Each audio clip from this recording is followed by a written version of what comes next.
Bienvenidas y bienvenidos una vez más bienvenidas y bienvenidos una vez más a las actividades en el marco de Codec Festival de Cine Experimental y Video. Y bueno, en esta ocasión estamos muy contentos de poder presentar un proyecto amigo y también un proyecto muy interesante.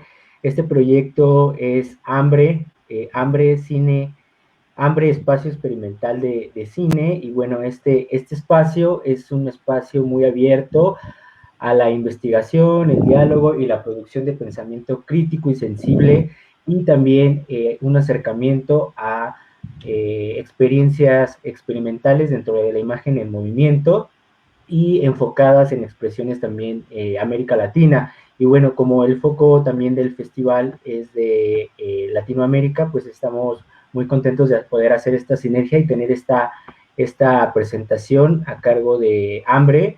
Y bueno, esta presentación que tenemos el día de hoy preparada para todas y todos ustedes es el lanzamiento de este libro, de esta publicación, que lleva por título Pensamientos Migrantes, Intersecciones Cinematográficas. Y bueno, este es un espacio esta es una publicación que tengo entendido que salió recientemente, entonces tenemos el agrado de poder presentarla con los editores que nos acompañan en esta ocasión. Y me gustaría, bueno, empezar y darle la bienvenida a Sebastián Whitman y a Florencia Incarbón, que van a estar hablándonos un poco sobre esta publicación y también nos van a hablar, nos van a platicar más adelante sobre cómo se llevó a cabo este proyecto en colaboración. Y también tenemos acompañado de esta presentación una curaduría que armaron a partir de Hambre. Entonces va a ser un conversatorio muy interesante. También las y los invito que si tienen algún comentario o alguna pregunta, pues nos pueden escribir a través de los comentarios o nos pueden llegar a hacer las preguntas por nuestro por mensaje personal. Entonces, pues sin más ni menos, cedo la palabra a Florencia y a Sebastián, y muchas gracias por estar con nosotros. Gracias, Gracias, Eric. Eric. Bueno, muchas gracias, Eric, al Festival Codec, a todas y todos los que forman parte, que imagino que han trabajado tantísimo para llevar adelante el festival. Es una alegría para nosotros contar con este espacio para poder presentar nuestro segundo proyecto editorial de libro, Pensamientos Migrantes. Nuestro libro es, como les decía, el segundo gesto editorial, que si bien hemos tenido ya desde 2013, que fue el año de gestión de Hambre, dossiers y textos que hemos publicado en nuestro sitio, siempre apostamos por el formato libro como un gesto de reflexión y de condensación de todos nuestros procesos de investigación e inquietudes que hemos arrastrado a lo largo de los años. Un poco Pensamientos Migrantes como concepto, lo que pretende ilustrar en algún sentido es esta idea del viaje y del desplazamiento, de una cierta imbricación entre lo sensible y lo conceptual. Y precisamente lo que intentamos realizar en este libro fue invitar a gente, a personas de distintas procedencias, de distintas formaciones, que abordaran el cine no en un término de crítica de cine o de análisis de cine en un sentido estricto o tradicional, sino que precisamente generar aperturas a partir de los análisis que proponían, ¿no? Como pensarlo desde la literatura, pensarlo desde la filosofía, pensarlo desde la poesía, y ver qué posibles reflexiones podían surgir de aquellos cruces.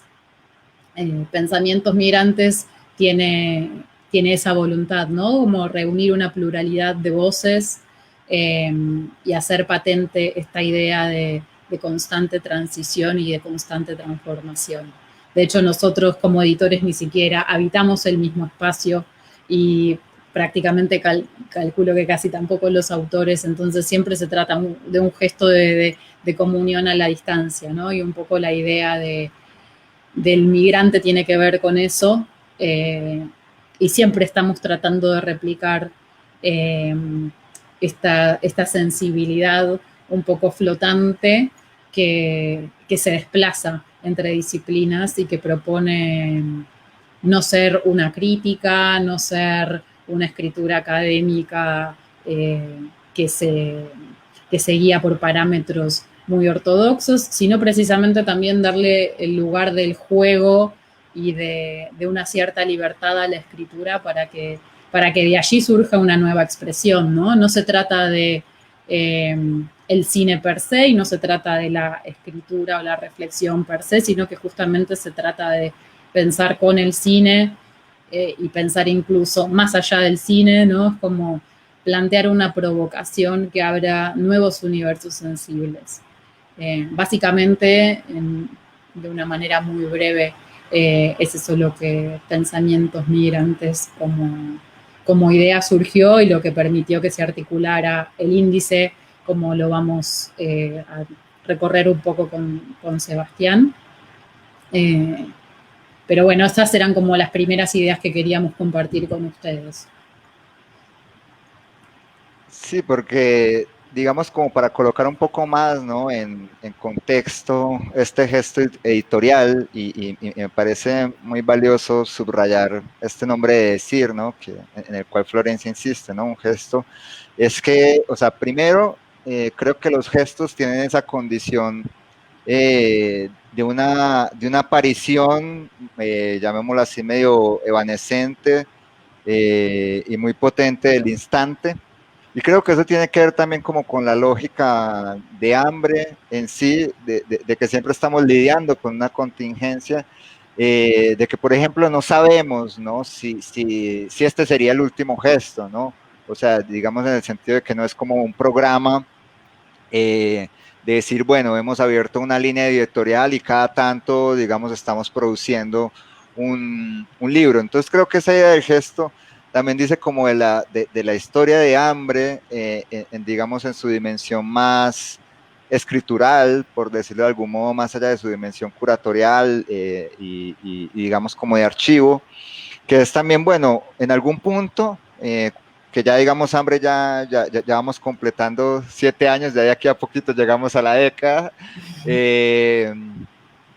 Bueno, o sea, como que empezamos con una voluntad de sí, como marcaba Flor, apostar a una escritura que se corriera de lo ya existente y que de por sí, digamos, implicase una experimentación, ¿no?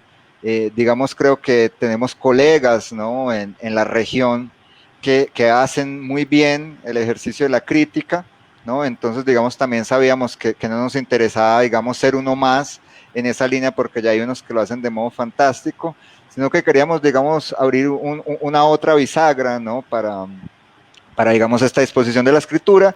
Tan es así que por momentos hemos invitado a los propios realizadores a que inventen una escritura, pero bueno, en algún momento también nos dimos cuenta que el propio movimiento de hambre como gesto no se podía sostener bajo una cierta frecuencia, no sé, digamos cada 3 meses sale un dossier o semanalmente sale una crítica, un texto. Entonces, digamos, a lo largo de estos 7 años han aparecido varios dossiers que, si no estoy mal, ya quizás estemos llegando por el sexto o séptimo, pero digamos que ocurren intempestivamente, ¿no? Sin un calendario. Y de ese mismo modo, entonces, con ese movimiento empezamos a sentir de que, bueno, los gestos de hambre son gestos, llamémoslo así, mucho más intensivos que extensivos, ¿no? Digamos, no es la cantidad, sino la calidad. Y en ese sentido dijimos, bueno, entonces apostemos, por más que nos tome un tiempo, ¿no? Digamos, entre el primer libro de hambre y este se pasaron 4 años, ¿no? Si no estoy mal, Flor. Sí, 4. Pero dijimos, bueno, intentemos que también que lo que aparezca ahí no responda a la inmediatez, sino que también, ¿no? Valga la redundancia, tenga algo de intempestivo y tenga, digamos, esa fuerza de esa concentración bajo ese objeto, ¿no? Que también, digamos, si bien ustedes lo pueden bajar gratuitamente en modo de PDF, ¿no? En el sitio, pues también en algún momento va a estar físico y tendrá pues su distribución también gratuita. Entonces, por un lado eso, de decir, bueno, tal vez los libros de Hambre tienen como ese gesto de concentración, ya que no nos podemos, digamos, disponer a una cantidad, ¿no? Y también sentimos que, bueno, ¿qué se pasó entre el primer y el segundo libro de Hambre, ¿no? O sea, sentimos que el primer libro era como una entrada a esta problemática sin querer resolverla, en torno de lo experimental en América Latina, ¿no? Y digamos, como un gesto iniciático, del cual, digamos, al día de hoy, después de 4 años, sabemos que ha movido muchas cosas, digamos, momentos del libro que han generado ciertos debates muy ricos, y de algún modo no queríamos, digamos, actualizar una especie como de cartografía de lo experimental en América Latina, sino que queríamos seguir jugando con la propia experimentación, ¿no? Y también dándole aquí un valor al gesto de nosotros como editores, como especies de montadores. Entonces nos parecía interesante decir, bueno, ya que hay como un cierto, tal vez lo experimental tenga que ver con un cierto nomadismo en el sentido de estar saliéndose de las formas convencionales, ya hemos hecho como un primer gesto iniciático de crear un contorno, pero avancemos en cómo el cine se relaciona con otros universos, ¿no? Y que un poco fue lo que Flor, digamos, comentó, donde también creo que algo que compartimos desde la línea editorial de Hambre es como un cierto, una voluntad de querer suspender una cierta endogamia, digamos, del cine con el cine, ¿no? O sea, como que nos parecía rico ese encuentro con esos otros, ¿no? Crear esos puntos de contacto, de intersección y de migración, como dijo Flor, y que, digamos, otros mundos, ¿no? O otros modos de pensar, como veremos ahora, que Flor nos va a leer, digamos, un fragmento de la introducción que escribimos juntos, nos pueden aportar mucho a pensar el cine, ¿no? Digamos, como pensar con ese afuera del cine. Entonces, como para colocar un poco en un contexto mayor dentro de Hambre y también de cómo, digamos, sentimos que se disponen, ¿no? Estos gestos como en lo que ocurre en la región latinoamericana en relación al cine. Entonces, no sé, Flor, si nos quieres compartir entonces un poquito de la introducción. Sí, claro que sí. Precisamente, incluso Sebas, también como vos comentabas, como estos gestos intempestivos, ¿no? Que nuestros proyectos editoriales vienen a hacerse visibles y palpables, ¿no? El título de nuestro prólogo en el libro es Pensamientos migrantes, la imagen como gesto de resistencia. Entonces, dice así: migrar implica el desplazamiento de un lugar a otro en busca de mantener el flujo de lo viviente. En el mundo animal, esta es una práctica común y frecuente que responde, en la mayoría de los casos, a ciclos periódicos o estacionales. Los pingüinos migran en busca de alimento para escapar del frío extremo, aparearse o anidar. Los elefantes recorren las grandes planicies africanas para encontrar fuentes de agua y las mariposas monarca realizan viajes transatlánticos hacia un clima más cálido. Para los animales humanos, las razones que motivan un movimiento migratorio pueden oscilar entre la falta de garantías de libertades personales, necesidades económicas, sistemas sanitarios de salud precarios o inexistentes, persecuciones religiosas, por citar algunas. Trasladar una vida entera fuera del territorio conocido puede responder a fuerzas que se imponen y provocan violentamente la partida. Lo intempestivo del desplazamiento forzado se vive en la carne y en numerosas ocasiones pone en riesgo la vida de quienes, sin alternativa, deciden asumir el riesgo de aventurarse a construir sus destinos más allá de las fronteras que solían transitar. La migración implica, desde ya, desplazamiento, y en ese movimiento de cruce se multiplican las sensibilidades que pueblan los espacios. Las tradiciones se trasladan de un lugar a otro del planeta. El mestizaje aparece como potencia de apertura a la diferencia y al descubrimiento de prácticas vitales de un otro que interpela y habita el mundo con sensibilidades diversas a las propias. La migración expande el horizonte de lo posible. habilita el intercambio, ofrece un corrimiento de la noción de comunidad como ente cerrado, y a pesar de la violencia, abraza las potencias vitales del individuo. Pensar como migrante implica pensar por fuera de lo normativizado, estructurado y esperable. Se trata de exponerse a aquello que por diverso puede implicar un peligro y al mismo tiempo ser una oportunidad de transmutación completa. La valentía de quien se lanza a lo desconocido radica en confiar en que lo que está más allá de lo visible es un potencial por descubrir que permite destruir la asfixia que se ha hecho hábito y que restringe cada vez más lo vital de los cuerpos en su cotidianeidad. La búsqueda irremediable e inevitable de una vida digna es la condición de lo viviente, que no obstante, en los animales humanos se considera lujo y privilegio de unos pocos. Pensamientos Migrantes, como gesto editorial, sostiene que la imagen es inevitablemente nómade e inexorablemente migrante, y como nos recuerda Henri Bergson, está en todas partes. Todo es imagen. Somos imágenes entre imágenes. Y en este sentido, el cine no es más que uno de los medios por el cual ellas se pueden deslizar y transitar.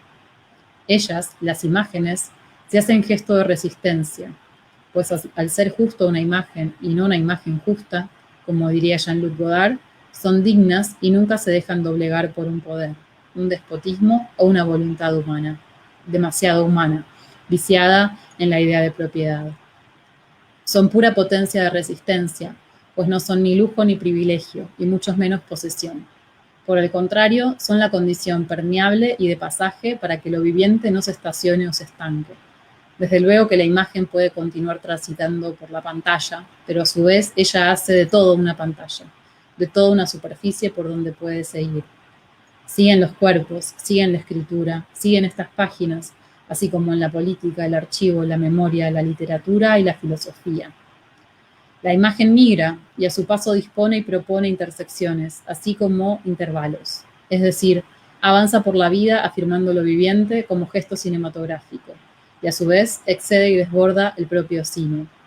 O, si se quiere, donde el propio cine tiene que abrirse a metamorfosis, se hace gesto de montaje entre bloques de texto. Como editores hemos propuesto un montaje en 3 tiempos con 2 intervalos, de inicio y cierre, como falsos cortes de un flujo imagético que ciertamente también podría exceder y migrar fuera del frágil contorno de este libro. Así como los pingüinos, elefantes y mariposas no le pertenecen al mapa ni a las mediciones que los animales humanos trazan, tampoco las imágenes y la potencia de pensamiento que éstas cargan le pertenecen a una condición disciplinar. Las imágenes no pertenecen, las imágenes resisten, las imágenes exceden, las imágenes migran. Como una idea de montaje cinematográfico por otros medios, proponemos entonces una trayectoria, un caminar desviado que se anuda y anida en 3 intersecciones, afirmando no solo el dinamismo del pensamiento entre imágenes, sino sobre todo su condición constituyente de heterogénesis como fuerza diferenciadora, donde el migrar es siempre abrirse a lo otro que hace variar. A estas intersecciones, como procesos de mutua implicación e inclusión, las hemos llamado memoria y archivo, literatura y filosofía y descolonizando la imagen. Ocasiones para el pensamiento como entres y medio, donde como editores montadores queremos hacer sentir que cuando se migra, se es precario, se es incompleto y por lo tanto se es disposición de devenir, de ser de nuevo y de otra manera. Migrar y no perpetuarse, nunca terminar de realizar, de efectuar la imagen o el pensamiento. Hacer que siempre sean incompletos, estar entonces siempre de pasaje, habitando estaciones y atmósferas en lo eterno del instante, donde algo impensado se puede desplegar y ganar expresión. Pensar con y entre, lo moviente del pensamiento que se hace materia que vibra en el encuentro con el cuerpo del cine. Huir, hacerse inmigrante, errante, tener pavor a que el cine se cierre sobre sí mismo. Abrirlo, que transite, que sea parte de una ecología que pasa por las imágenes, pero no se reduce a un medio único. Que se haga potente en el encuentro con materiales heterogéneos. Más que cine, intersecciones cinematográficas, encuentros imprevistos con imágenes que nos fuerzan a pensar, que mueven el pensamiento, que lo hacen migrante, que lo lanzan en aventuras entretejidas con la literatura, la poesía, la antropología, la filosofía, la música, la política, la ecología, la naturaleza, la vida. Bueno, esta es una parte de nuestro prólogo que van a poder leer en el libro, que como Sebastián comentó, es de descarga gratuita. Eso es algo que también me gustaría mencionar, que es una decisión de nuestra política editorial, ¿no? Desde ya que hay un trabajo y un costo detrás de todo lo que hacemos, pero hay algo en el gesto de compartir abiertamente y de compartir libremente que nos parece muy valioso, y la idea de valor pasa por otro lado, que no es el dinero, sino los intercambios afectivos y productivos. Entonces, hemos siempre considerado con Hambre intentar conseguir los medios para poder realizar nuestros proyectos por otras fuentes que no sean aquellos que están interesados en nuestro contenido.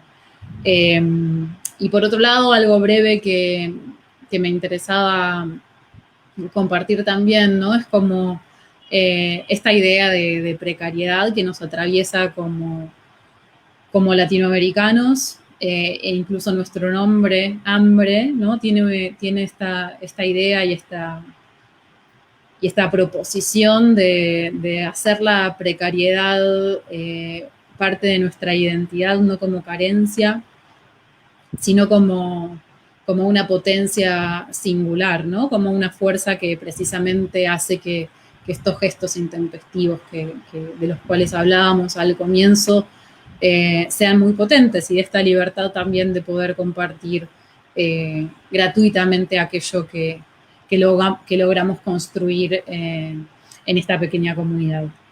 Así que dicho esto, Sebas, te cedo la palabra nuevamente.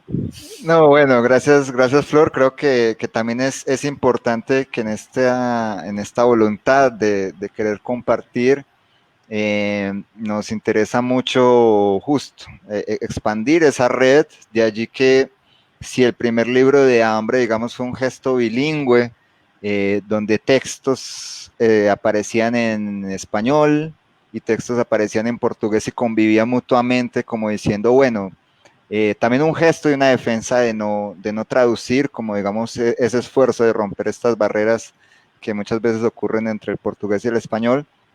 Y de esta vez decidimos justamente expandir este pensamiento singular y local desde lo latinoamericano al digamos, editar completamente todo el volumen en inglés, ¿no? Entonces, digamos, en algún momento muy brevemente, quizás hasta final del año, también dispondremos el volumen digamos, de pensamientos migrantes en inglés totalmente, ¿no? Entonces, que también nos parece importante, pues, dar visibilidad a este gesto, digamos, más allá de digamos, nuestra lengua, el español, ¿no? Entonces, como subrayar eso.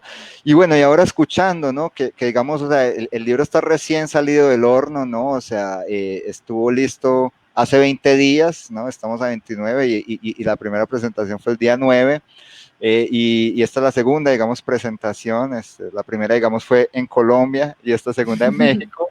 Pero bueno, lo que quería subrayar es que al escuchar por segunda vez como en voz alta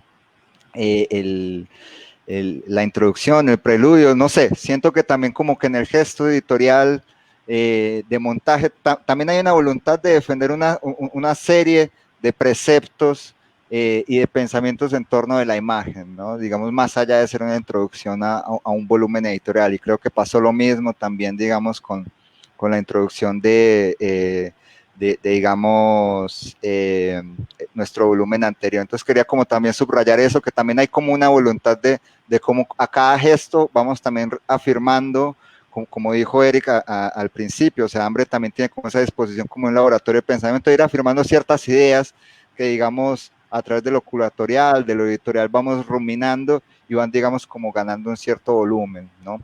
Pero bueno, dicho eso, quería, digamos, entrar un poco más minuciosamente en el índice, ¿no? Que creo que es lo que a todo el mundo le interesa. Y bueno, primero subrayar, ¿no? Que el libro tiene textos de Nicole Brené, ¿no? Curadora, ¿no? de la Cinemateca Francesa y profesora de la Sorbona en París, de Andrés Bedoya Ortiz, un investigador colombiano, Jens Andermann, que digamos es alemán suizo, pero ahora está, digamos, radicado en Estados Unidos, pero se ha abocado a los estudios latinoamericanos. Carolina Villada Castro, que es una investigadora de Colombia, Chloe Mazota, que es una investigadora catalana, Carlos Videla, también un pensador, investigador argentino, Teslia, australiana, Elizabeth Ponivelli, estadounidense, pero que de algún modo, digamos, ellas dos están pensando con los aborígenes, como les mostraré, australianos, Tessa Lear, que es de Nueva Zelanda, y Jan Bua, que es francés también. Entonces, digamos, como que también nos interesa, digamos, esa polisemía, esa heterogeneidad de autores, y que todos de algún modo comparten esa posición de pensar como desde una cierta precariedad, en el sentido de correrse del centro, ¿no? De correrse del centro.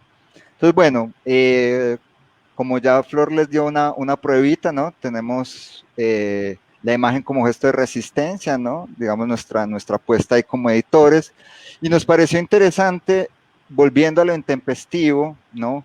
Abrir y cerrar con estos intervalos como de figuras que digamos tienen un cierto magnetismo en el universo del cine experimental a una escala más global, como es Nicole Brené, Jean Bouvet, digamos, como para, digamos, también abrazar, digamos, como todas estas intersecciones, ¿no? Entonces, en el texto, la imagen, el hecho, la acción y lo que queda por hacer, digamos, hay como una insistencia en una marca de hambre, que es, digamos, esa insistencia en esa conjetura de lo político de la imagen, ¿no? Entonces, digamos, es un texto bastante amplio y generoso, ¿no? De Nicole Brené, que va en esa dirección. Y nuestra primera intersección, ¿no? Memoria y archivo, va en dirección a dos autoras, digamos, una más contemporánea, una más clásica, que es la documentalista Marta Rodríguez, ¿no? Que digamos, es, digamos, como para mí, ¿no? Como una especie de matrona del cine documental en América Latina, que digamos está como a la escala, ¿no? De, no sé, de un Pino Solanas, solo que digamos, en fin, ¿no? Desde Colombia, ¿no? Y que digamos también abarca todo ese arco temporal, ¿no? Desde el nuevo cine latinoamericano hasta ahora, la contemporaneidad. Si no estoy mal, su última película salió el año pasado. Entonces, y bueno, y ella, digamos, toda esa memoria social, el trabajo del archivo, y digamos, una autora más contemporánea como Albertina Carri, ¿no? La realizadora argentina, con dos obras bastante experimentales, que son Restos y Cuatreros, ¿no? Digamos, la ausencia fulgurante, archivos virales en Restos y Cuatreros. Entonces, digamos, estos componen el primer bloque de memoria de archivo, ¿no? En la segunda intersección, literatura y filosofía, tenemos, digamos, un encuentro, y vean cómo nos interesan estos entramados, que si, digamos, esto sirve también para que quien no conoce el primer libro vaya y lo revise. Nos interesan estos entramados digamos, cómo, digamos, se multiplican esas intersecciones, en el sentido bueno, no sé, o sea, de repente un europeo se dispone a pensar una argentina, una colombiana se dispone a pensar un autor portugués que piensa lo periférico a través de la relación con los inmigrantes caboverdianos, pero al mismo tiempo, digamos, una relación con ciertos gestos de la literatura de Maurice Blanchot, ¿no? Entonces, digamos, como todos esos cruces, ¿no? Entonces, digamos, acá estamos con Pedro Costa, ¿no? Y Maurice Blanchot, ¿no? Entre los films de Pedro Costa y las ficciones, ¿no? De Maurice Blanchot, Rostros que restan, rostros cualquiera, que digamos, jugando acá mucho con esa figura del anonimato, ¿no? Y tenemos acá un texto de Chloe Mazota, que no solo atraviesa la obra, digamos, de este autor también, digamos, que está entre mundos, en intersecciones, que es Andrés Duque, que es catalán venezolano, y que hace una película en Rusia, ¿no? Y que es este texto, El Claro del Bosque, Karelia, Internacional con Monumento. y cómo ella también, digamos, entra en relación no solo con ciertas disposiciones de la película, sino con ciertas literaturas también allí catalanas. Y tenemos el texto, ¿no?, de Carlos Videla, El devenir del animal poético, que digamos acá me parece muy importante subrayar, que es como digamos toda una experimentación filosófica y poética a partir de una obra que queremos mucho, de un autor fallecido recientemente, que se me escapa el nombre, Flor, ¿cómo es que es? Undergrowth. Undergrowth Robert Todd. de Robert Todd. Entonces, digamos como que, en fin, nos parece, digamos, también relevante, digamos, como a modo no sé, de homenaje tácito, tangente, ¿no?, a este gran autor que falleció recientemente, que podamos, digamos, tener esta inclusión digamos, sobre una obra de él, ¿no?, sobre una obra de Robert Todd, al cual, digamos, por suerte en vida, logramos no solo incluir este trabajo, sino otros que van, digamos, en líneas un poco más de un pensamiento ecológico. Y por último, que también es algo que nos interesa, que es, digamos, cómo Latinoamérica se relaciona con otros, digamos, otras atmósferas periféricas del mundo, que, digamos, si en el primer libro lo hicimos con un colectivo de Siria, Ahumadara, ¿no? Acá lo hemos hecho yendo, digamos, tanto a las relaciones de pueblos originarios o aborígenes. En el primer caso, el colectivo Carabink, del cual, digamos, Elisa Povinelli, que es una antropóloga de mucho renombre, digamos, es su vocera, digamos, ante, digamos, la escena internacional. Y que, digamos, es un colectivo, ¿no?, que ha creado, digamos, una estética propia, ¿no?, y una serie de gestos mitopoéticos, experimentales, de contar, ¿no?, sus propias historias, inventar lenguajes, ¿no? Y tenemos el texto de Tessa Lear, que es sobre una cineasta maurí, ¿no?, y que también tiene todos los atravesamientos de las implicaciones de la colonialidad, ¿no?, en el mundo, y por lo tanto de cómo la imagen se dispondría a un gesto político de descolonización, ¿no?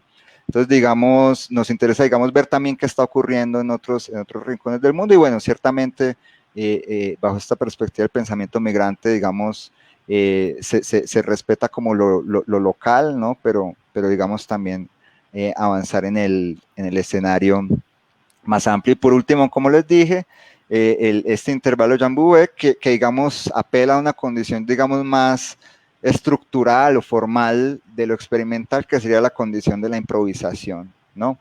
Entonces, un poco, digamos, es esto lo que ustedes se van a encontrar. Los invitamos a que lo descarguen, y bueno, pues estaremos muy felices que de algún modo, como ha ocurrido con el volumen anterior, pues sea en fin, un punto de partida para conversaciones, para discusiones, ¿no? O sea, creo que también es importante resaltar que en ningún momento nos proponemos desde hambre a querer defender una verdad, ¿no? O una toma de poder en el sentido de decir es así, ¿no? O sea, creo que lo que nos interesa es abrir posibilidades de pensamiento y de encuentro, ¿no? Entonces, no sé, Flor, si quieres proponer algo más, decir, agregar algo más en relación Sí. al libro. Solamente, a ver, un par de detalles. En cuanto al texto que aborda la obra de Robert Todd, justamente ese cortometraje sobre el cual el texto es escrito, lo pueden encontrar en nuestra sección de forum, que me parece que es interesante, digamos, los lectores pueden elegir qué quieren hacer primero si aún no han visto el cortometraje, si leer el texto y luego ver el corto o al revés, pero creo que es interesante, digamos, consultar ambos contenidos para que de alguna forma se cierra la lectura, porque es un texto de un carácter tan experimental que creo que dialoga muy bien lo audiovisual y la escritura en ese gesto. Y si bien creo que con cada gesto editorial nos vamos afianzando más en esta práctica, ¿no?, de pensar con los textos y ver qué tipo de narrativas se van construyendo allí una vez que los ponemos juntos a dialogar. Me parecería súper interesante que, si bien este es nuestro último gesto, también puedan visitar nuestro sitio web y ver todo lo que hicimos hasta el momento, los dossiers que tenemos sobre McLaren o Cabo Guimaraes. Y nada, me interesaría que también sepan que esos contenidos están ahí, también libres de descarga y consulta. Y la verdad es que nada, realmente luego de tanto trabajo que lleva a hacer un libro, es manifestar nuevamente la alegría y agradecer a la gente de Codec y a Eric por darnos este espacio para poder compartir el libro con ustedes.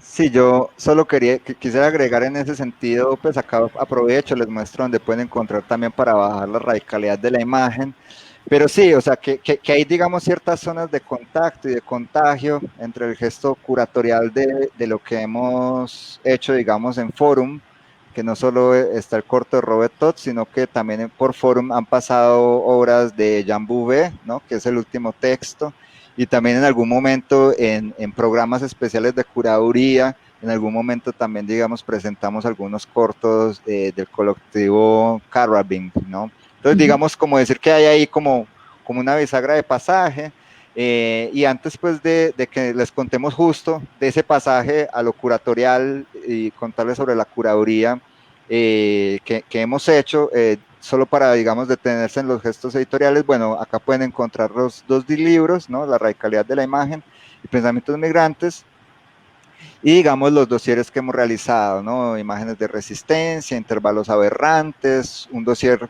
consagrado a Antoni Pinet, un cineasta experimental catalán, un dosier, digamos, consagrado al centenario de Norman McLaren, al cineasta experimental brasileño Cabo Guimarães, y a una muestra, ¿no? Que digamos el germen, ¿no? de Hambre nació acá, que es, digamos, bajo esta idea de realismos de la precariedad.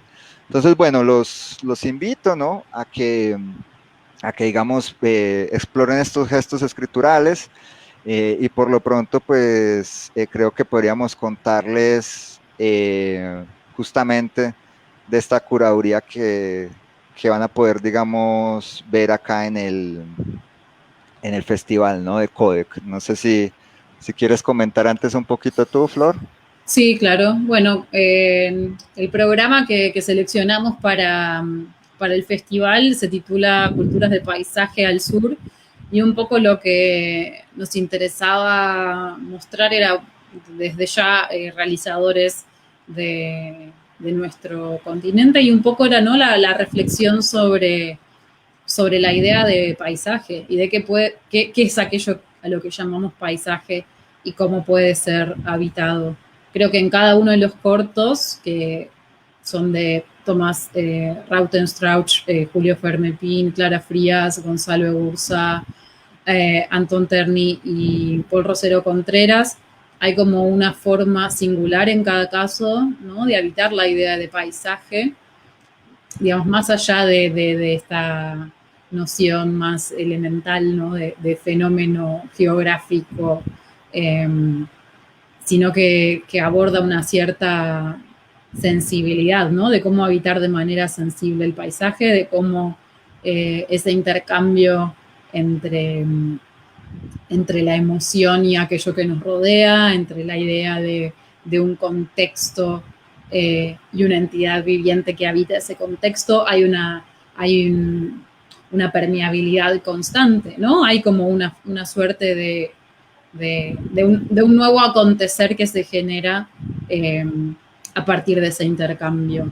Y en cada uno de los cortometrajes vamos a ver esa idea de intercambio y de contaminación de maneras muy distintas, desde gestos cuasi anecdóticos de cómo retratar un juego en la playa al atardecer, o algo sumamente emocional como es la idea de trazar una genealogía familiar a través de la flor de un cactus que solamente florece en una noche, y toda la historia emocional y familiar que eso tiene por detrás.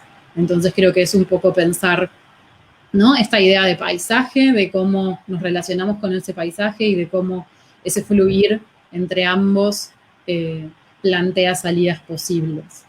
¿No? Como Sí, la vinculación entre, en algún sentido, naturaleza y cultura, naturaleza e individuo, y cómo estos cineastas reflexionan alrededor de eso, ¿no? Desde una mirada incluso también más colonialista o de fuerza de imponerse sobre la naturaleza, por ejemplo, con el corto de Paul Rosero Contreras, a ya miradas un poco más observacionales y a un cierto retrato de una singularidad, como en el corto de Fermepín Corriente, ¿no? Creo que en cada uno hay una forma de observar cómo esa fricción entre cultura y naturaleza, entre humanidad y, y fuerzas salvajes, si se quiere, se va construyendo.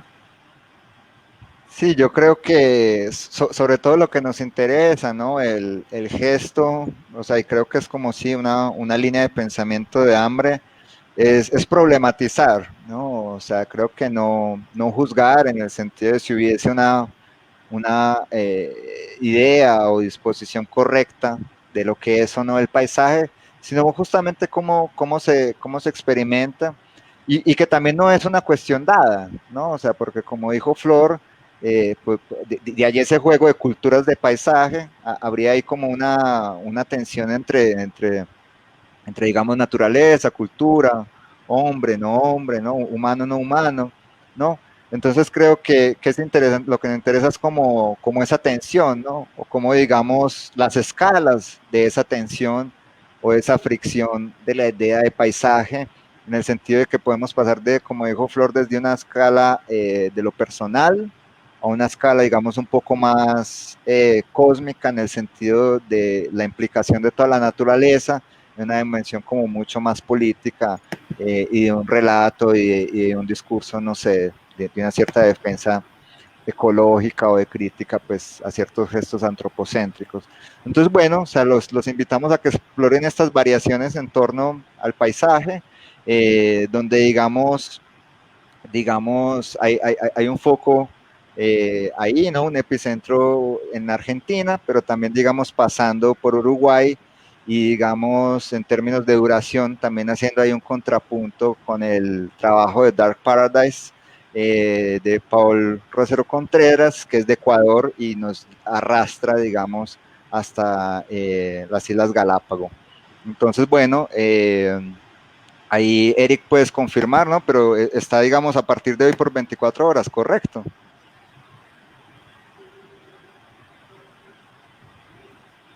Sí, justamente la curaduría de los que nos acaban de hablar, Florencia y Sebastián, va a estar disponible, se liberó a partir después de las 12 horas de la noche y va a estar disponible todo el día. Y bueno, es creo muy interesante todo lo que se ha estado comentando a partir de esta publicación y la verdad, bueno, nosotros desconocíamos, ¿no? Que era la segunda presentación después de Colombia oficial y aún estamos más emocionados, ¿no? De que nos puedan compartir esta serie de investigaciones, de textos, de esta recopilación que ha hecho Hambre. Me gustaría intervenir, tenemos algunas preguntas. Me gustaría hacerles llegar una de las preguntas y nos dicen qué estrategias tienen para dar difusión a este trabajo tan grande. Ok. Bueno, a ver, creo que la primera palabra que se me viene a la cabeza siempre es la palabra red, ¿no? Que era un poco lo que hablábamos antes de comenzar con la charla de manera formal y pública. Como cualquier proyecto autogestionado, siempre implica grandes desafíos, pues no tenemos un alcance masivo. Creo que trazar redes de colaboración es un gesto fundamental para que este tipo de proyectos circulen y sean compartidos y digamos, generen nuevos encuentros y nuevas instancias de reflexión y de pensamiento. Digamos que el libro, si bien para nosotros fue un largo periodo de trabajo, Ahora comienza otra etapa y sería de nuevo el casillero 1, ¿no? No es que ya terminamos con el trabajo, sino que empieza una nueva etapa que es aquella de compartir, de sociabilizar y de trazar nuevas redes para que siga creciendo desde otro lugar. Digamos, es lo que siempre hacemos con el proyecto per se. Si nosotros, por ejemplo, si bien tenemos nuestra sección de forum donde siempre se puede acceder a visitar los contenidos audiovisuales que compartimos allí, siempre nos interesa generar esta instancia de sociabilización donde en distintos festivales o en distintos museos o centros culturales realizamos curadurías para darles otro tipo de visibilidad. Siempre es generar nuevas instancias para compartir y para también incorporar nuevo público y nuevas voces al proyecto. Sí, o sea, de hecho con la experiencia de la radicalidad de la imagen, pues logramos hacer en aquel tiempo no había pandemia, logramos hacer un ciclo de más o menos 2 años, ¿no? En la que, digamos, logramos ocupar varios espacios, ¿no? Y digamos, también era oportunidad de distribuir el libro físico, por más que también se pueda adquirir materialmente. Creo que también en su momento, digamos, tuvimos el gesto de donación de algunos volúmenes a instituciones donde sabemos que, digamos, tienen una posibilidad de polinización, ¿no?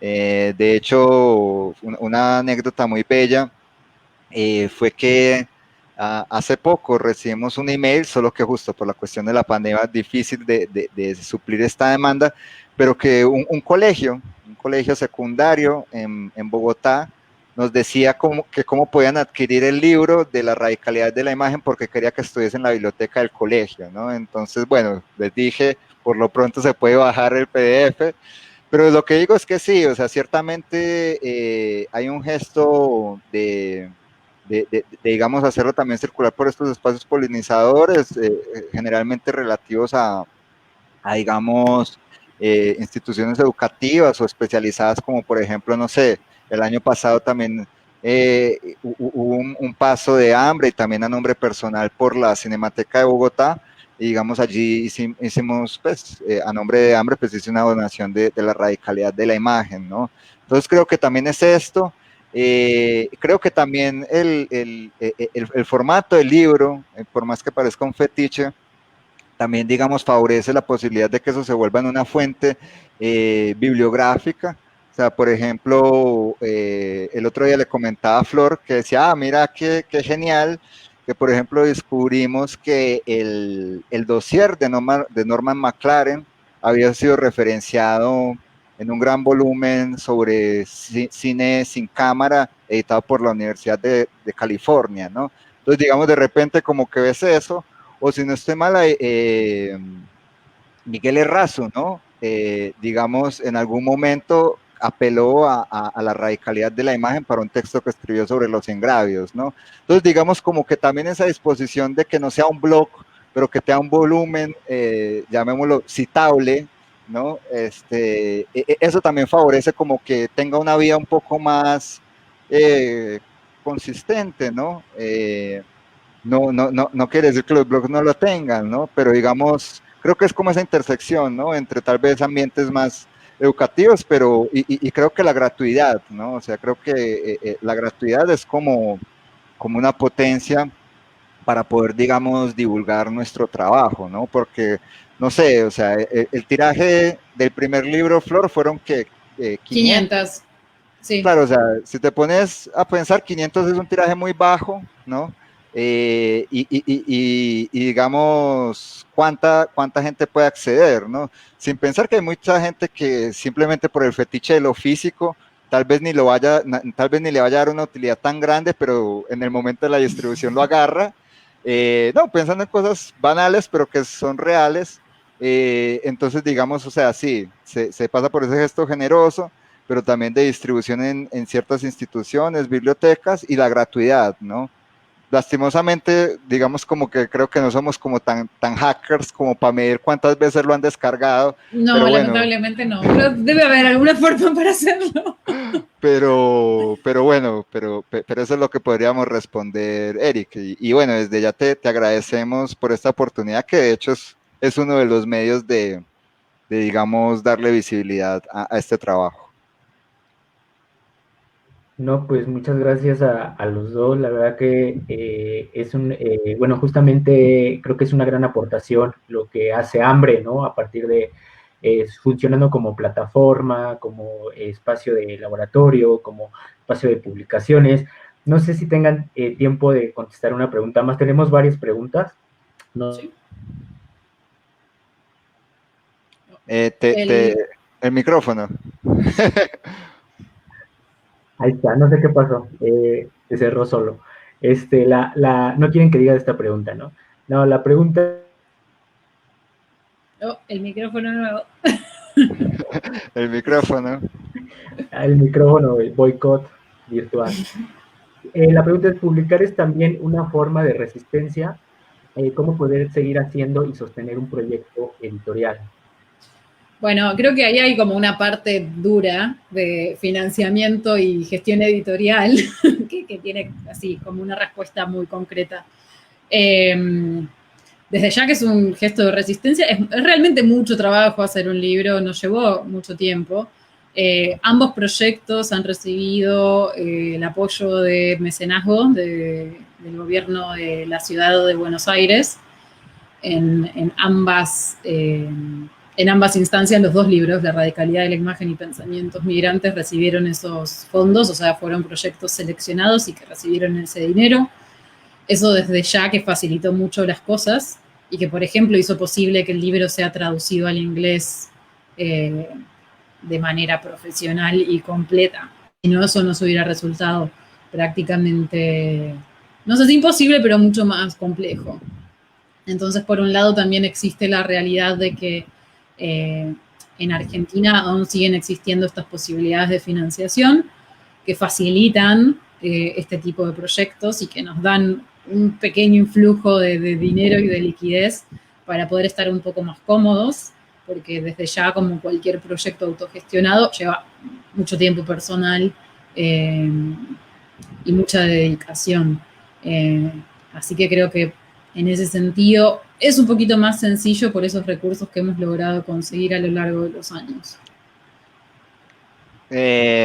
No, o sea, sin duda hay que en ese sentido, digamos, valorar lo público, ¿no? Y, digamos, en ciertas latitudes como sigue ocurriendo en Argentina. No obstante, bueno, o sea, la historia de los dossiers es otra, ¿no? O sea, digamos, Completamente.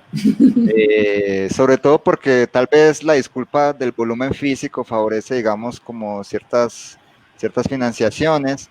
Pero yo te respondería que sí, o sea, yo creo que el gesto editorial es un gesto de resistencia. Creo que queda aún más explícito en ciertas colocaciones que hacemos en la introducción del libro, cuando, por ejemplo,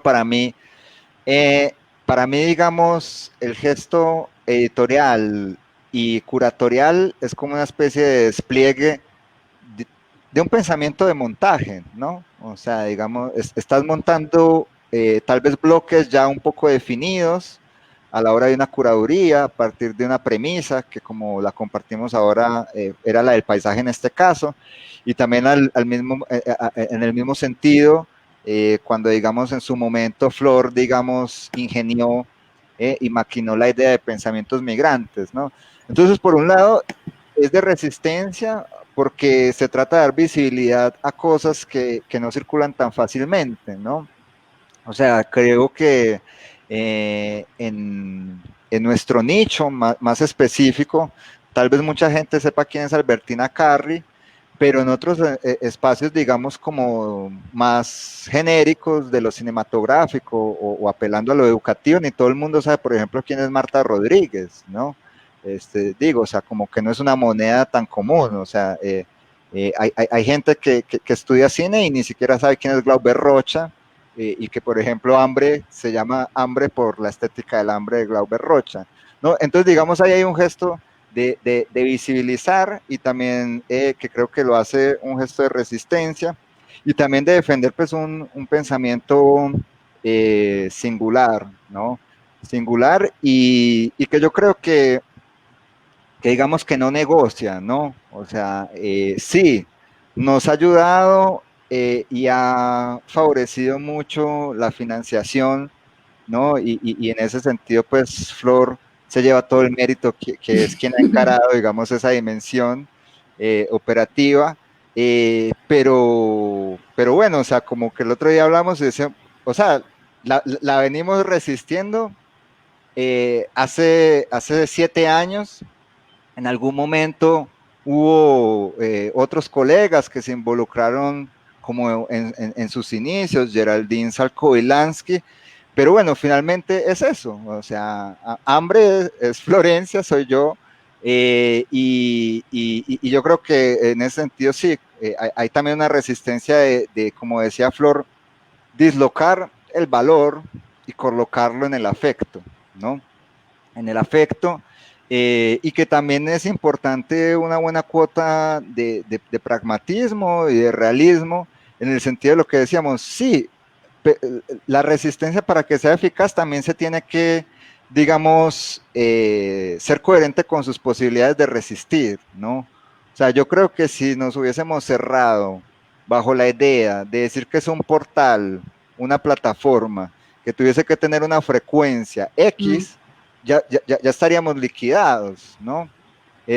Porque, por ejemplo, no sé, este año por la virtualidad hemos logrado algo que en otros momentos no nos fue posible, que es que hemos logrado sostener una programación semanal prácticamente durante todo el año, ¿no? Digamos un contenido, por decirlo de algún modo. O sea, en este momento estamos finalizando un ciclo de charlas en torno a cine y filosofía, pero digamos no siempre fue posible sostener eso. O sea, a veces era sostener un gesto una vez al mes, ¿no?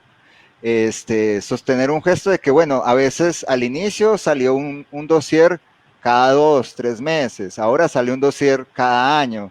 Entonces digo, o sea, como que sí tenemos un lugar un poco más estable, que es el forum, digamos, este archivo vivo de cortometrajes, también hay un par de largometrajes, pero entonces te diría que también yo pensaría así, editar es un gesto de resistencia, pero al mismo tiempo hay que preocuparse por esas condiciones de sostener esa resistencia, ¿no? Y creo que abrazar la precariedad como también una potencia de maleabilidad, ¿no? De cambio, de no cerrarnos a una forma, ha favorecido que sigamos acá en pie.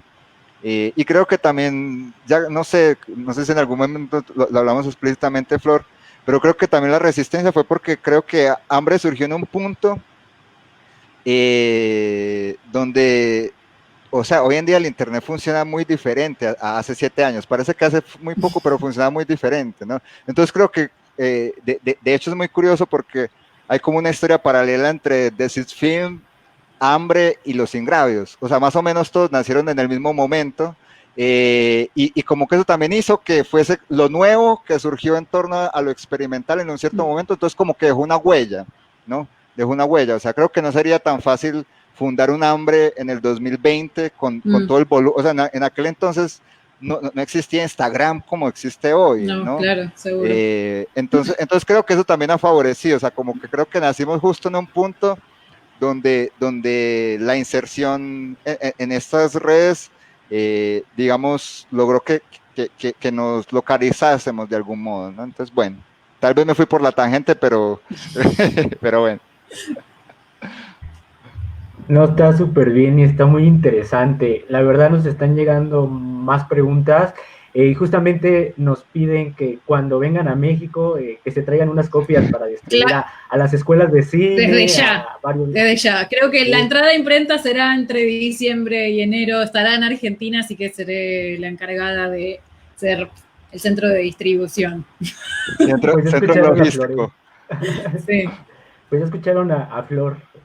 Lo bueno que todo va a quedar grabado para esa, porque nos van a hacer llegar unas copias para México. Estaría buenísimo también y creo que esta palabra ha venido como resonando mucho desde las actividades del festival, que es resistir, ¿no? Resistir a los modos de producción, resistir a las formas de hacer cine, ¿no? Las otras formas de hacer cine, resistir a diferentes procesos, ¿no? Que involucra a poder ofrecer de manera más libre, autónoma, también autogestiva, libre de contenidos, ¿no?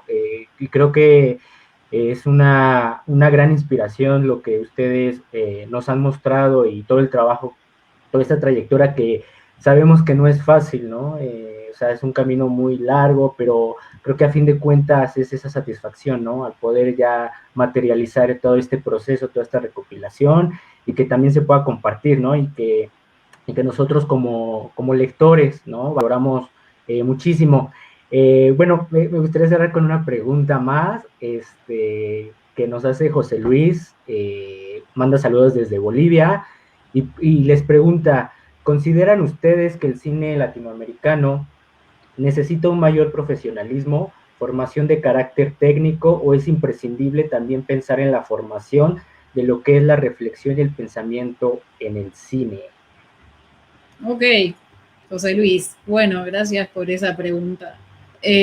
A ver, a mí en principio hay siempre algo que me conmueve en algún sentido y que me resuena mucho a nivel no solo emocional, sino también racional, si se quiere, que es la idea de la figura del cineasta amateur, tomándolo desde la tradición del texto que escribió Maya Deren en su momento y luego Stan Brakhage, que son dos cineastas que me interpelan muchísimo. Creo que en ese sentido habría que cuestionar qué implica ser profesional en el cine, para qué ser profesional, qué implica la formación profesional, cuál es el objetivo final de esa profesionalización. Eh, Creo que hay algo que digamos, lo más exacto, ese texto, que pueden de hecho consultar en nuestro sitio también, ¿no? Digo, creo que es importante preguntarse cuál es el punto de partida, qué es lo que uno quiere construir como universo sensible. Y hay muchos caminos para la formación profesional, entre comillas. No creo que sea una carencia, si se quiere, la calidad de nuestros técnicos o la formación universitaria, si se quiere, o de tecnicatura en cuanto a lo audiovisual. Creo que sí son herramientas, pero como toda herramienta puede ser utilizada para fines extremadamente opuestos. Entonces, creo que una formación académica no garantiza nada. Creo que lo importante en este sentido es construir una conciencia crítica frente al objeto eh, que uno tiene delante y a partir del cual uno quiere construir una cierta sensibilidad. Si es este gesto de resistencia, simplemente con Sebastián, que estudiamos en la misma universidad, podemos decir que las expresiones experimentales y las expresiones más laterales las vimos en porcentajes muy minoritarios, entonces también es la pregunta. Por eso, ¿qué se considera cine cuando se enseña cine? Hay, digamos, hay como un debate muy, muy grande que se abre en ese sentido y que tiene posturas ideológicas y estéticas muy distintas. Entonces creo que el núcleo central sería poder construir esta conciencia crítica y el siempre mantener la pregunta y la apertura como guía frente a la creación. Sí, la pregunta y la abertura, o sea, me gusta eso que dice Flor. Yo también diría que bueno, o sea, para bien o para mal, pero en realidad yo creo que al día de hoy ocurren todas las manifestaciones sensibles, artísticas, solo que en el cine siempre estuvo muy en pauta, ¿no? Digamos, esa dimensión industrial, mercantil, digamos, cooptada por una lógica capitalista, ¿no? Entonces yo diría que es muy diferente si partimos de una concepción del cine como que se parte de un dado que es industrial, ¿no? Por ejemplo, ¿no? Y es muy diferente si partimos de decir, bueno, es una forma de expresión, y si uno llega y piensa, bueno, ¿cómo un escritor aprende a escribir?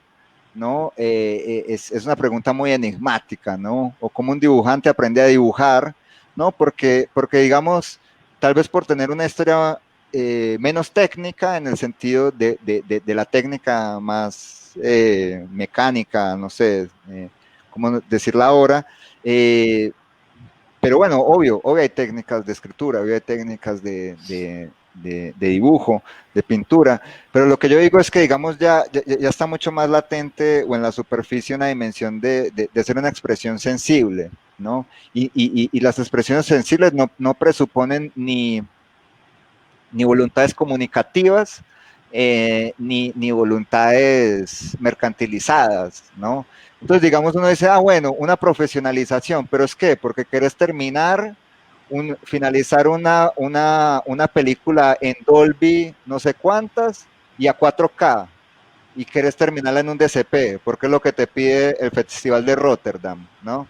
Entonces, o sea, me parece que, y ahí como digamos, no solo traer esto que trajo Flor, de Maya Eren, de Stan Brakhage, no sé, o sea, pienso en cineastas que de hecho aparecen, ¿no? En este volumen, como Andrés Duque, que digamos, él tuvo, digamos, un gran boom más o menos justo hace unos 7 años, que digamos, que creo que fue cuando ganó una gran visibilidad, que él llegaba y decía eso, o sea, yo tengo cajas de archivo, que son discos duros con imágenes, y trabajo con eso, ¿no? O, por ejemplo, no sé, piensa en este gran festival, digamos, que hay ahí en México, ¿no? Con colegas nuestros de cine de reapropiación, ¿no? Entonces, digamos, también hasta se coloca en jaque desde esta perspectiva experimental la propia producción de imágenes, ¿no? O sea, digamos, hoy en día creo que desde una disposición expresiva y experimental, es mucho más relevante la pregunta por qué hacemos con todas las imágenes que ya existen, que por cómo hacernos a una nueva imagen preciosamente filmada, no sé, con una cámara de cine, digamos, no sé, una Red o no sé, o una ARRI, no sé cuántas. Entonces, no sé, o sea, y en ese sentido, que ahí di un saltico rápido y vi en el Facebook que hacían mención a Marta Rodríguez y a Chircales. También pienso que a veces las propias demandas de la imagen piden que nos saltemos ciertos tecnicismos, ¿no? La semana pasada estuve también en un conversatorio donde a una cineasta le preguntaban que por qué en una escena el sonido estaba tan malo. Yo llegaba y le decía, es que hay algo de la pregnancia de lo real que yo no podía dejar escapar, y de hecho en algún momento intenté hacer algún tipo de doblaje, pero no funcionaba porque perdía la magia del instante. Y a veces es eso, a veces digamos no, y si pensamos en un cierto cine documental, no puedes esperar que tengas la iluminación perfecta, sino que te toca estar ahí corriendo atrás del acontecimiento, ¿no? Entonces, no sé, entonces creo que lo que yo diría en términos más pedagógicos es que tal vez lo más sano, indiferente si se le llama ficción, experimental, documental, es no partir de ideas a priori, ¿no? O sea, no tener presupuestos, ¿no? O sea, y tristemente es algo que es muy difícil que ocurra en las escuelas, ¿no? Como dice Flor, nosotros estudiamos en un lugar que te enseñan a hacer películas afrancesadas para que pasen al Festival de Cannes, ¿no? Entonces, y que también me parecería terrible que fuese, digamos, una escuela puramente experimental y que te digan, bueno, lo único que vale es Stan Brakhage y que no puedas hacer una comedia. O sea, por ejemplo, donde nosotros estudiamos, también era un sacrilegio querer apuntar a los géneros, ¿no?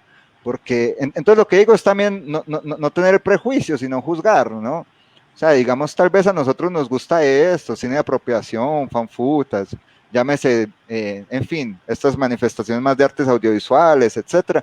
Pero está bien si alguien quiere aprender el género, pero que no le digan solo es así que se puede, ¿no? O sea, la cuestión es que esas múltiples formas convivan y que, digamos, sería increíble que en el mismo lugar te enseñasen a ser un director de fotografía para que te salga perfecto como si estuvieses filmando una comedia romántica americana, pero que también te enseñen a ser un fotógrafo que te estás metiendo, no sé, a una comunidad indígena en el Amazonas y no te puedes poner a pensar en eso. Y tienes que tener como, no sé, otro tacto más de improvisación, ¿no? O simplemente trabajas con material de archivo. Entonces lo que yo diría es, tal vez yo suspendería la noción de profesional, profesionalismo, por la de efectivamente ser un practicante que lleva su apuesta a un grado de consistencia notable, ¿no? Y ese grado de consistencia puede ser trabajar con found footage, puede ser justo hacer una película de género, puede ser hacer un documental, ¿no? Entonces no tener como un horizonte que te esté marcando cómo deben de ser las cosas, ¿no? Y creo que en ese sentido también, no sé, volviendo, por eso es que digamos, no sé, hay un desplazamiento tan importante entre el primer libro y el segundo libro de Hambre, ¿no? Porque digamos como que tampoco nos queremos cerrar a una forma de hacer libros como si fuese un compendio siempre de lo latinoamericano que se está actualizando, ¿no? O sea, por decir eso, ¿no?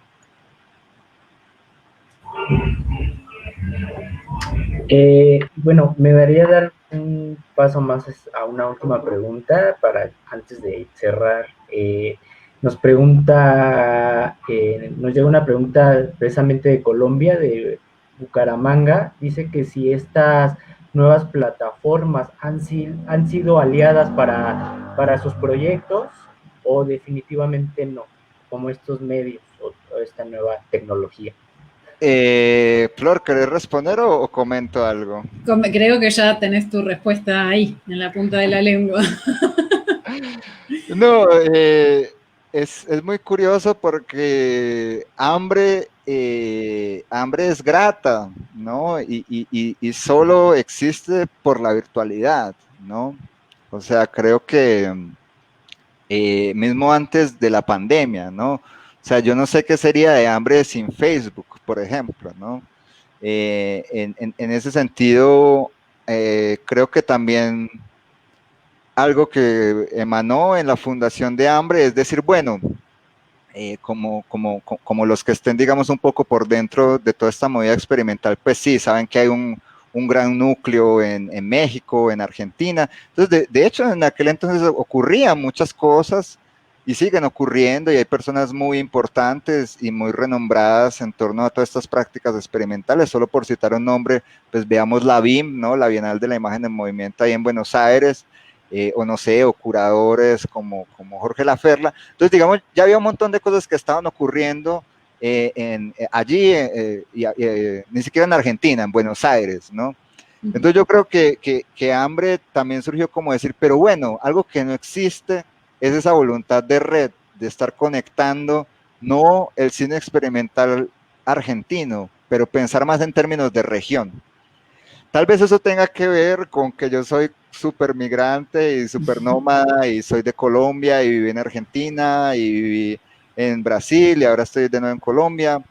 En fin, y justo Hambre surge en el momento en que yo me estoy yendo a Brasil, pero entonces creo que Hambre tiene esa voluntad de pensar en términos de región, o sea, no perder lo local, pero expandirse a un pensamiento de región. Y en aquel entonces, como sigue siendo ahora posible, ocurrió bajo la forma de la virtualidad como esa especie de otro continente donde digamos, las cosas se conectan, ¿no? Entonces digamos, o sea, la posibilidad, por ejemplo, también expansiva de las ocupaciones curatoriales de Hambre, porque también eso tiene que ver con nuestras posibilidades.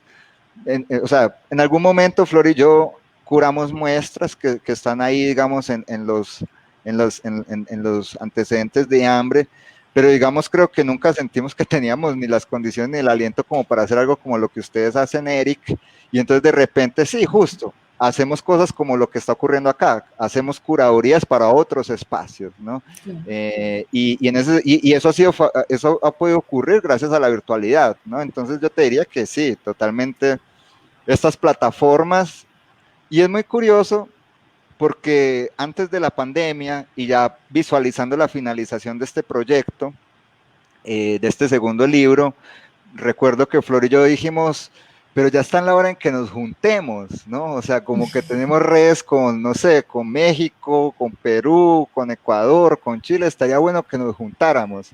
Y bueno, y lo digo a modo anecdótico y quizás en algún momento ocurra, pero dijimos, bueno, sí, la virtualidad nos ha favorecido, pero estaría bueno que ya nos viéramos las caras personalmente y a Claro. partir de eso hasta pensar un otro proyecto editorial, etcétera. Entonces lo que digo es que sí, está buenísimo esto que estamos haciendo acá, pero también estaría bueno vernos las caras y poder terminar con un abrazo y una cerveza, ¿no? Claro, ponerle al cuerpo desde ya. No, obviamente sí, creo que sí es un sí rotundo a la pregunta, que todas las plataformas online colaboran y hacen posible, considerando desde la base que Sebastián y yo no convivimos en el mismo país hace mucho tiempo ya, y esto ha permitido y ha facilitado tantísimo las formas de trabajo, así que desde ya y siempre le hemos encontrado la forma de que todas las nuevas instancias que surgen de alguna manera colaboren a generar mayor visibilidad. Pero desde ya que no hay nada que reemplace el cuerpo y la presencia. Así que estamos esperando a que eso pueda volver a suceder. Sí, totalmente. Nosotros también estamos esperando como tener ese acercamiento, como lo decía Sebastián, ¿no? De poder, o sea, ya está el vínculo, ya está la conexión virtual, pero sí estaría muy agradable poder encontrarnos de manera física, de manera corporal. Y bueno, creo que sin duda es una gran también experiencia poder tener proyectos como el de Hambre, ¿no? Que ya habíamos tenido una charla anteriormente con el proyecto de Hambre, ¿no? Sobre publicaciones. Entonces creo que estos temas también siguen muy al auge, a la voz, ¿no? Hay muchas personas interesadas que también preguntaban, ¿no? Que tienen intenciones de hacer, no sé, empezar por una publicación, ya sea fanzine, ¿no? Para poder tener como esas herramientas y poder, poderla hacerla de manera autónoma, independiente, ¿no? Y poder aprovechar como o hacer sinergia como con todas estas plataformas de las cuales ustedes nos hablaban con respecto a su proyecto. Y pues no sé si tengan alguna reflexión, algún comentario ya para cerrar. Florencia, Sebastián, Florencia. No, creo que, a ver, como a modo de cierre, creo que hay algo que es importante señalar y que es que es volver un poco al comienzo, ¿no? En algún sentido es como cerrar en forma de bucle, pero que me gusta esa forma. Que algo de lo intempestivo y de lo que se presenta como, ¿no? Como inesperado, como acontecimiento, y mantener esta idea de flexibilidad, como Sebas ya lo mencionó muchas veces, ¿no? Creo que es como tomar el acontecimiento que se presenta y poder producir algo incluyéndolo. No es sostener una rigidez de decir esto tiene que ser de esta determinada forma. Creo que hay algo que Hambre siempre nos enseñó, que es mantener esa flexibilidad y esa capacidad de metamorfosis. Y creo que todos este año lo hemos tenido que transitar de una manera u otra a la fuerza. Entonces creo que lo que la flexibilidad habilita es pensar nuevos horizontes y nuevos posibles y nuevos vínculos y nuevas redes, y que creo que nuestro proyecto siempre se mantuvo abierto a eso, y que creo que todo gesto que ponemos ahí en el mundo es para que no nos devuelva un cierto eco y que se replique. Entonces, básicamente es la alegría de poder compartirlo, de soltarlo y de que ver qué es lo que vuelve. Simplemente eso. Bueno, no, yo digamos como haciendo eco de lo que Flor comenta, sin duda esa maleabilidad, esa flexibilidad, por ejemplo, este año, bueno, ¿cómo abrazamos lo que nos llega y cómo lo devolvemos al mundo? Por ejemplo, ocurrió que en algún momento justo dijimos, bueno, ya no, claro, en la primera curva de la pandemia, muchos lugares colocaban resistencia a lo que ustedes están haciendo ahora, de decir, bueno, vamos a virtualizar los festivales. Muchos se cancelaron, ¿no?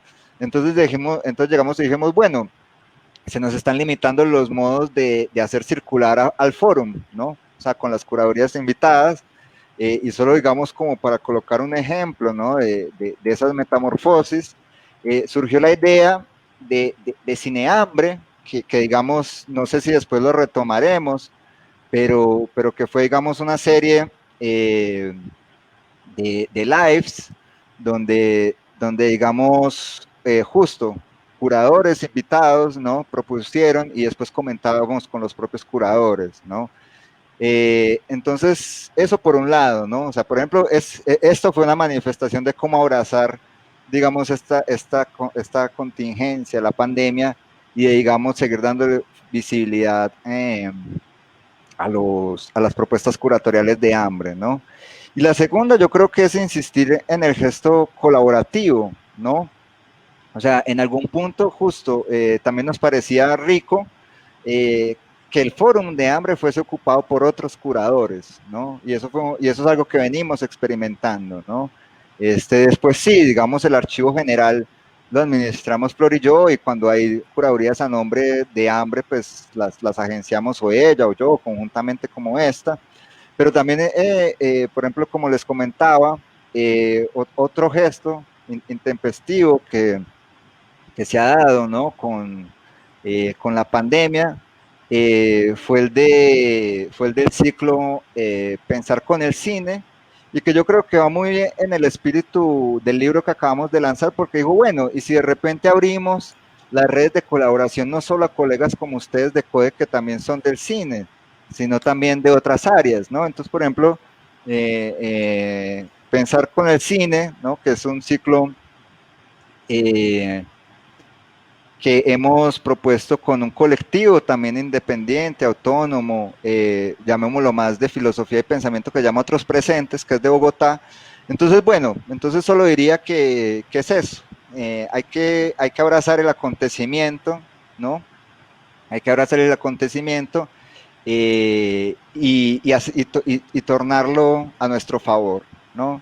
Y yo creo que eso es una disposición de lo experimental, por autonomacia, ¿no? O sea, creo que es, digamos, abrazar lo que el mundo te arroja encima, y no verlo como algo negativo, ¿no? Solo a modo anecdótico, y pensando lo experimental más allá del cine, tengo un amigo, ¿no? Artista gráfico, que al comienzo de la pandemia la casa se le inundó y sus dibujos fueron damnificados, y él dijo, bueno, voy a abrazar eso y va a armar una exposición que se llama El vientre de la ballena, y son, digamos, esos dibujos inundados, ¿no?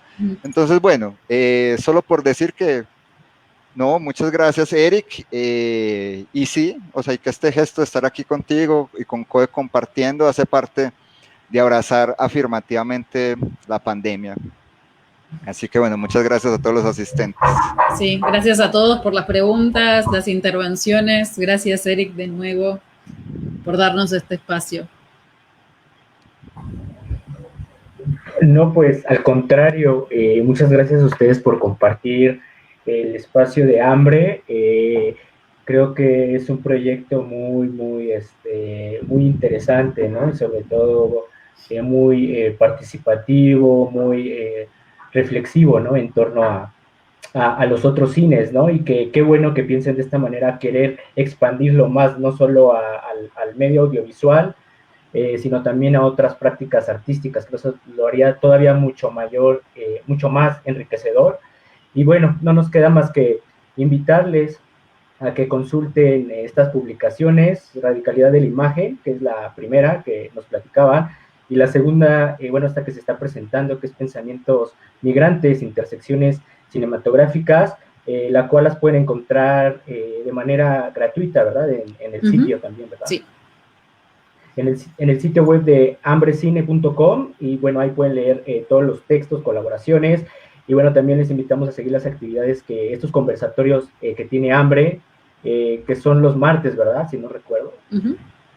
Los días martes pueden seguir todo a través de sus redes sociales, y bueno, también, pues nada, no me queda más que agradecer Florencia, Sebastián y a todos los que nos estuvieron sintonizando a través de este espacio virtual. Entonces, pues, cualquier cosa, cualquier duda o comentario, pues estaremos aquí al pendiente. Igual se las haremos llegar posteriormente a nuestros invitados el día de hoy. Pues nada, les agradecemos a todos poder compartir este espacio una vez más, y también les invitamos a seguir viendo la curaduría que está disponible, Culturas de Paisaje al Sur, en el cual es una curaduría por parte de Hambre. Y pues nada, les agradecemos habernos sintonizados y que tengan un excelente día. Nos vemos. Adiós.